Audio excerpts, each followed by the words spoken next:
Welcome back. It's time for another Sportsnaut interview, and this time we go all the way to Spain. No, not the country. We're talking about Kevin Spain, and that is our managing editor, oversees our college football portion of Sportsnaut.com, as well as NBA and Major League Baseball, you name it. He's a jack of all trades because he's just a sports savant. So that's why we have him here today. Kevin, we're here to talk about the college football. It is bowl season. There's bowl games on almost every day the rest of this week going into the new year. But clearly, the college football playoff series is what we want to talk about today, and I want to get your thoughts on that because we go into these two semifinal games. Of course, the Rose Bowl is Michigan versus Alabama, the controversy over the Florida State snub, Alabama getting in there. And then on the other side of it, we have the Sugar Bowl, Texas and Washington. Let's start with that Rose Bowl. Having grown up a lot of my life in Southern California, the Rose Bowl is always special to me. This year, clearly special because it's part of the college football playoffs series. But you look at this Alabama-Michigan game. Alabama with that incredible win late in the season. And then you have Michigan with the suspensions with Jim Harbaugh. We don't know what's going on. You had opt-outs from some of these players who are either transferring or don't want to play because they're going into professional ranks. When you look at this Rose Bowl, what excites you about it and this matchup between Alabama and Michigan? Well, I think what excites me about it is how different it's going to be from the other game, in theory. These two teams come in with great defenses. Alabama has a great defense every year. That's why they're always good. And Michigan, playing in the Big Ten, you better play good defense because that's the hallmark of that conference. It's the, knock them around, win the games at the line of scrimmage kind of league. And Michigan is very good. They have the second best defense in the country, so they're up there. And I think this is going to be one of those old school type games with modern players. We've got an Alabama offense that can put up a lot of points, and they can run on you. They can pass. They got better and better as the season went on. But I'm fascinated to see how Michigan is going to defend them. They really do a good job of winning the line of scrimmage on the defensive side, and I think that's going to be the strength. If they can get any kind of pressure on Jalen Milroe, I think they're going to really cause some problems. But to answer your question, that's the part that fascinates me are these defensive matchups and how well they defend each other. And, this could be a game that's scored in the teens or the 20s, and that's not what we're used to in college football these days. No, and we've seen also, too, a lot of people, of course, if you're not a Michigan fan, you want to blame it on the whole cheating scandal. But Michigan's offense has kind of tailed off towards the end of the year after all of that happened, and some people want to blame it on that. Others can see that they've just had a little bit more inconsistent play. They've also had their coach out. The whole Jim Harbaugh situation has, I'm sure, been a distraction for those kids, but they've stayed right in there. And I agree with you. I think it's going to be a defensive battle, and we're going to see someone make a mistake, and that'll probably be the difference in that game because, like you said, not going to be a ton of scoring, even though both teams can score. We switch to the other side. We look at Texas and Washington in the Sugar Bowl down in Dallas-Fort Worth. If you look at this game, of course, Texas, a lot of folks, they beat Alabama earlier in the year. Steve Sarkisian's kind of key, I think, hallmark win of his career so far in Texas and got them into the situation they're in. And then you got Washington, this team, of course, in the now, I guess, defunct Pac-12. They have a great year. Michael Penix has a good season. Again, the older quarterback shows his maturity, shows the ability for that team to not only move the ball and score, but also they play a very tough defense for a Pac-12 team. What about this game excites you? Is this going to be much more of a score fest? Are we going to see this one go over for those of you out there who are gambling? I think yes. I mean, I think that this game is the complete opposite of the other game. I think these teams defensively aren't in the class with Michigan and Alabama, but they're complete opposites as far as offensive teams go. Washington, as you mentioned, Michael Penix has been great again this year. He has a legit NFL receiver in Roma Dudsey. Those guys can score, and they can score in bunches. Texas also can score. That's one of the hallmarks of a Big 12 team. They like to put up a lot of points. So it's kind of, flash one game and brawn in the other game, which I think is an interesting matchup here. I really think this game is going to be a lot of fun. I think it's if you saw the USC Louisville game where the two teams combined for 70 points, I think this one's going to be more. These guys, this could be one of those like we've seen in recent playoff games where somebody gets 50. I think these teams are really going to put up a lot of scoring. Don't sit down, don't go to the bathroom. You're gonna, you'll miss a play if you leave the room. This is going to be a fun one.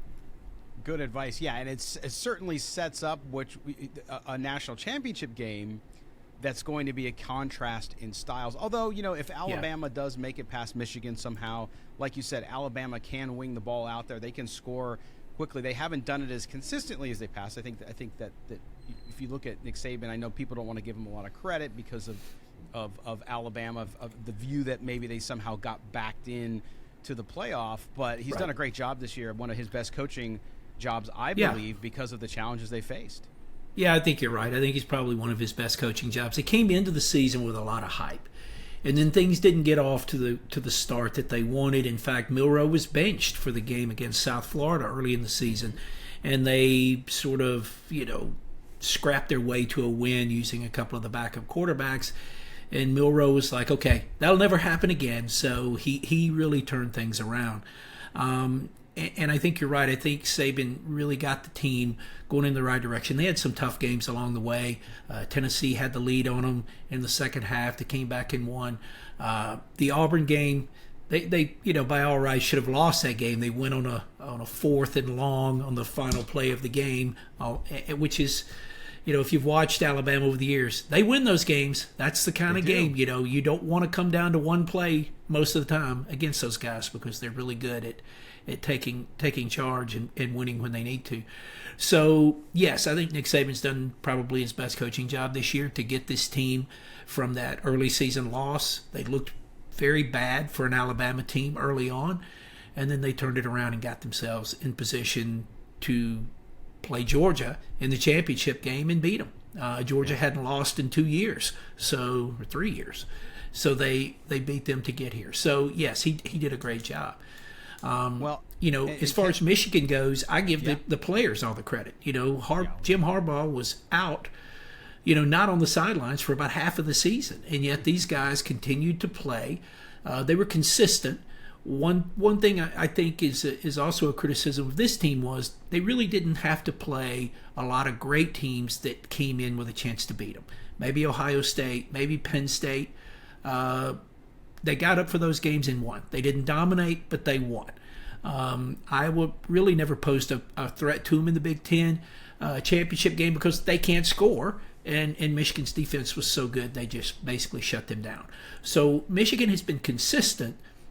I don't think they've played anybody of the quality of Alabama other than maybe an Ohio State, but it's. I think you've got to give both teams credit for the job they've done with some of the adversity they faced along the way.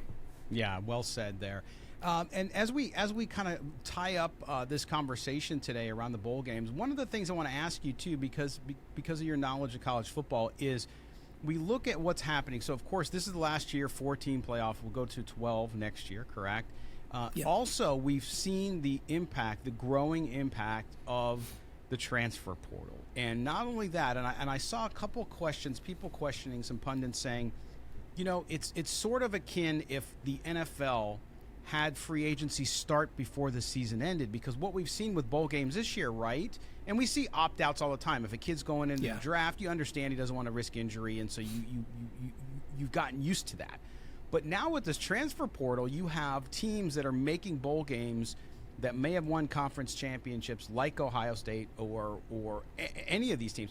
And you see these kids announce their intent to transfer before you even have the bowl games. And now you're going to have college football playoffs. So the playoff committee, who already has a difficult job, and it's mostly controversial every year because somebody always gets left out.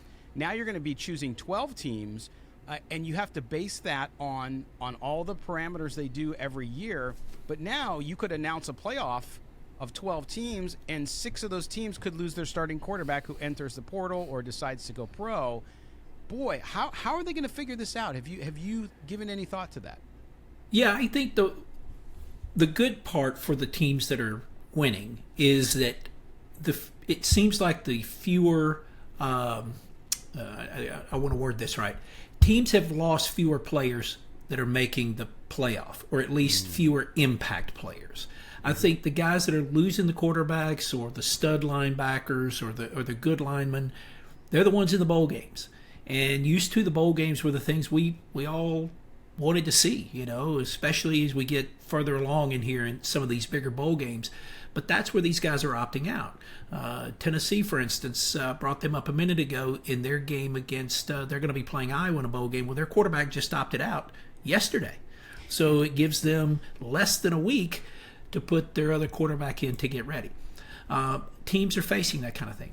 The difference is these 4 teams in the playoff have had fewer guys to leave and major impact guys to leave because they're playing for a championship. We've changed everything now. The bowls don't mean winning a championship anymore. It's now the playoff. So I think that next year when we go to 12 teams, I feel like those 12 teams will probably be the ones that will keep most of their players going into that playoff because each one feels better about their chances of actually playing for that championship now. I think we're going to continue to see it in the bowl games, though. I think these teams that are 6-6, 7-4, along those lines, they're going to continue to lose guys. And the great programs are going to continue to get players coming in. Notre Dame seems to get a new quarterback from somebody every year. A guy graduates from one place and goes and plays a year at Notre Dame. So I think that's the difference. In the transfer, I do think making the playoff is important to keep your team. It's obviously important to winning a championship, but I think it's important for that too now. All right, Kevin, before we let you out of here and let you get back to work, let's talk about the 2 games. Michigan, Alabama, who wins? Man, I tell you what, Scott, I think this is going to be a great game. Michigan is going to rely on Blake Corum to run the ball, and Bama's defense is going to be focused on stopping him. I think he's going to get a lot of hard-earned yards, but I don't know if it's going to be enough. I think Milroe's going to make a play. He's going to break a long run or make a long pass. I think Bama wins this game. Oh, man, I'm going to say 20-17. 20-17. All right, so we got Alabama on one side of the national championship game. On the other side, the Sugar Bowl, of course, Washington and the Longhorns of Texas. Who you have in that one? I'm really looking forward to this game. I think this is going to be fun. I think it's going to be a lot like that Michigan-TCU game last year where it looked like that neither team could stop the other one and he just kept scoring. I think part of me would like to see Texas win so they and Alabama could play again. But, man, I think I'm going out on a limb here. I'm going to take Washington. I think the Huskies, they beat the Oregon, the best team they played, beat them twice. Everybody thought Oregon was better. They played again, and Washington beat them again. I like this team. I like Michael Penix. I'm going to pick them 50-48. 98 points. Yeah, baby. Boy, I want to see some points. Yeah, that's going to be a fun one. I love it. All right, Kevin Spain, our managing editor at Sportsnaut. Make sure you check out all the college football coverage up there throughout the rest of the bowl season, and he will keep you up to date. Kevin, thanks again, and we'll talk to you right before the championship game. Thanks, Scott. Appreciate it.